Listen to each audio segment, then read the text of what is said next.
I always got that. And he's like, Aquaman, like, he just like. It's like, he's cooler than you think, damn it.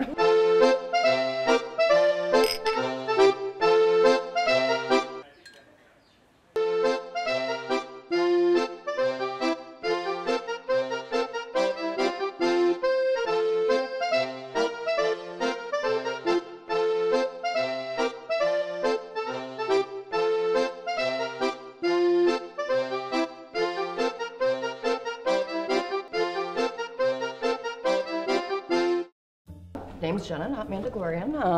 Little known fact about me. Been cosplaying since 2013-ish. And what about you?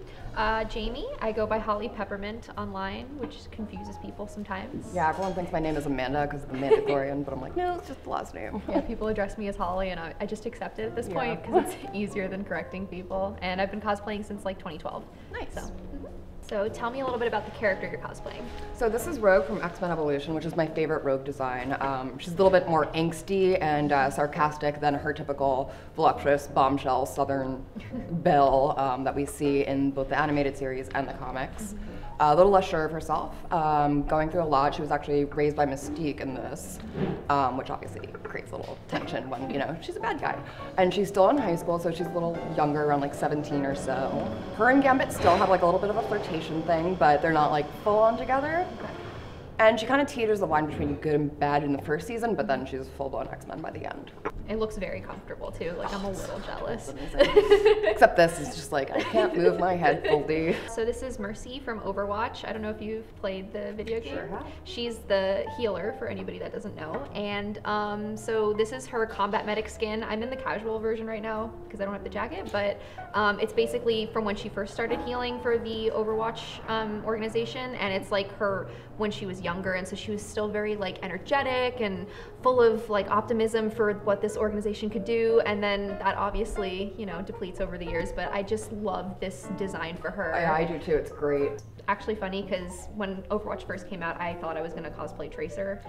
Everybody was like, oh, you should do Tracer, you like have her face, like you could be such a cute Tracer. And I liked her for a while, but like I'm so trash at playing her. Like I'm so bad at playing Tracer. She's tough. She's such a hard character. Yeah, it's not good at Tracer. No, so like I gravitated towards healers, and I found Mercy, and it was like a light shone down from the sky, and I was like, yes, I pick you. Yep. So my usual Overwatch character, I actually had Diva, because you know, she rocks. Diva.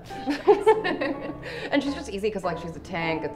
It's just fun. She's fun to play as, and I like all of her little cute phrases. She's like a little cinnamon roll.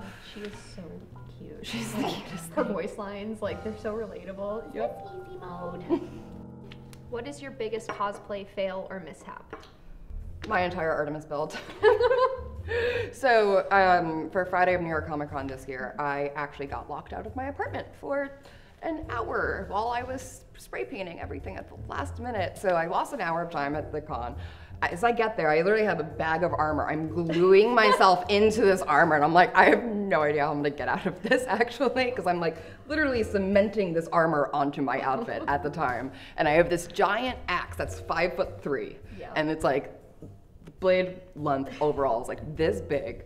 I'm hitting people left and right with it, like, I'm just like, oh, and the giant ponytail wig, it just gets so naughty, and especially with the headpiece, it's a nightmare. It's a nightmare. How do you think cosplaying empowers women? Oh God, so many ways. It encourages us to be very vocal about things that we love, which I think sometimes, especially in nerdy interests, women can feel very like sidelined because they're like scared to step into the space because they're like, I don't know if there's going to be gatekeeping.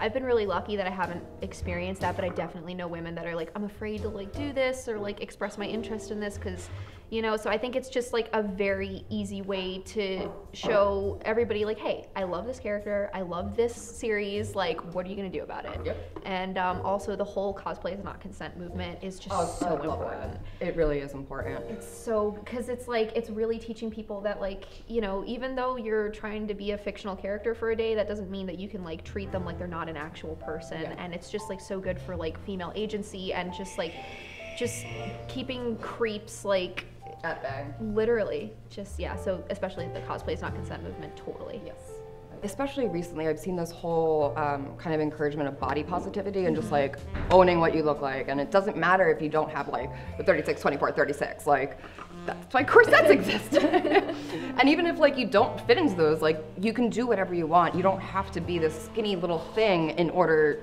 to be awesome and one of your favorite characters. And I mean, I love the confidence that it brings for other women. I'm just like, yes, work it. Who's your favorite female villain? Oh, this is such a hard question. I love every female villain, but if I had to pick, I don't even like calling her a villain, but she's done such horrible things. Cersei from Game of Thrones. Yeah, she's like that's my cinnamon apple. That's my boo boo. Like she's got such Lady Macbeth vibes, which like I love that trope. Like just the Lady Macbeth archetype is like yes. So definitely her, because like also like everything she wears is so iconic. Oh like, my god, it's like with her wine, just like I'm like your goals.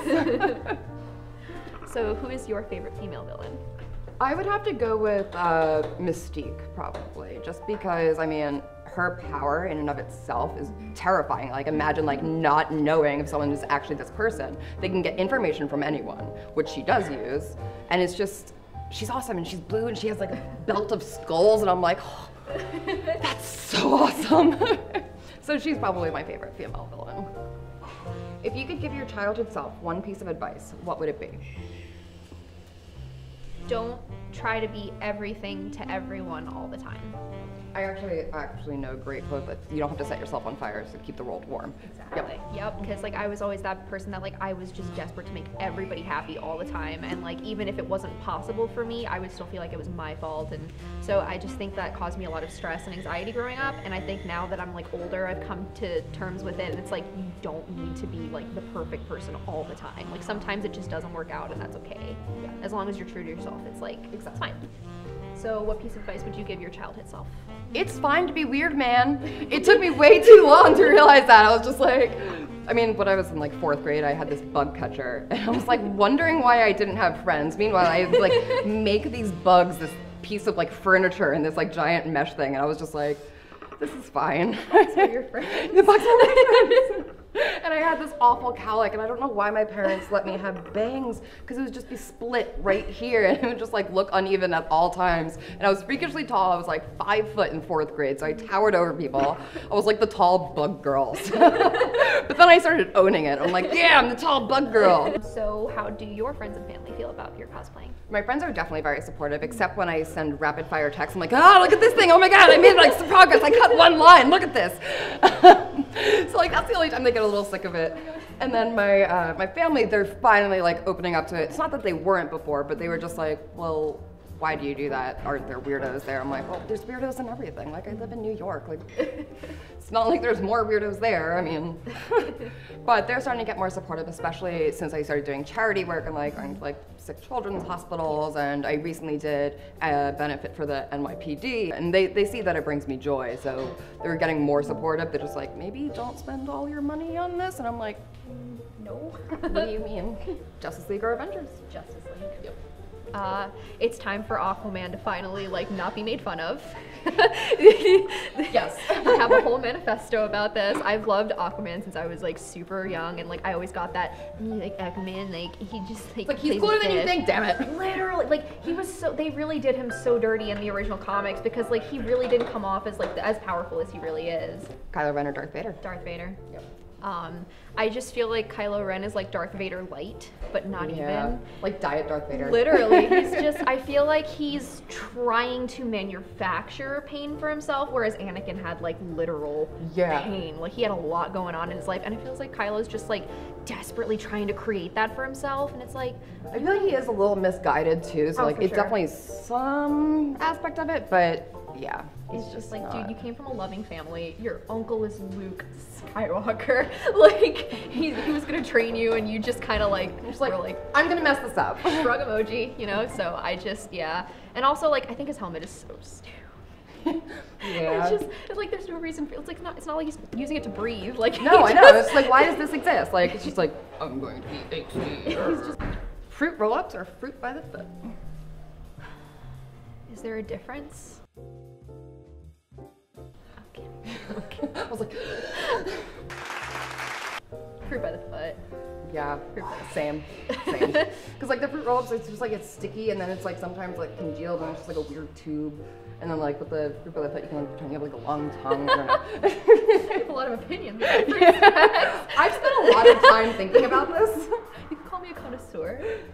What is your ultimate dream cosplay of all time? I know everybody hates the Star Wars prequels, but honestly, like, I love them. They're corny, and I love it. Yep. And I feel like you cannot touch the costumes in that, like, trio. Yes. Like, everything Padme wore was just like, yes, queen. Yeah. So, like, her Red Invasion gown, like, that big gown with the huge wig that, like, does that thing, you know what I'm talking about? Where she has that beautiful headpiece. I used to have a Barbie doll of that when I was a little girl, and I would literally just look at it all the time, like, you're so beautiful. What is your ultimate dream cosplay of all time? Ooh. I would love to do Grail from DC Comics. So, the Amazon half goddess, and I'm just like, I would have to shave half of my head and dye it black and turn myself gray. And like her entire, everything is just like so very intricate, and I'm just like, maybe one day. But probably not. But hopefully. We'll see. All right, great guys. Let's just get a shot of you clinking your cups together, plastic and your strap. I can say clink. If you don't mind. I actually do that all the time, and it throws people off, and they're just like, Jenna, why are you like this? I'm like, why do you take me in public?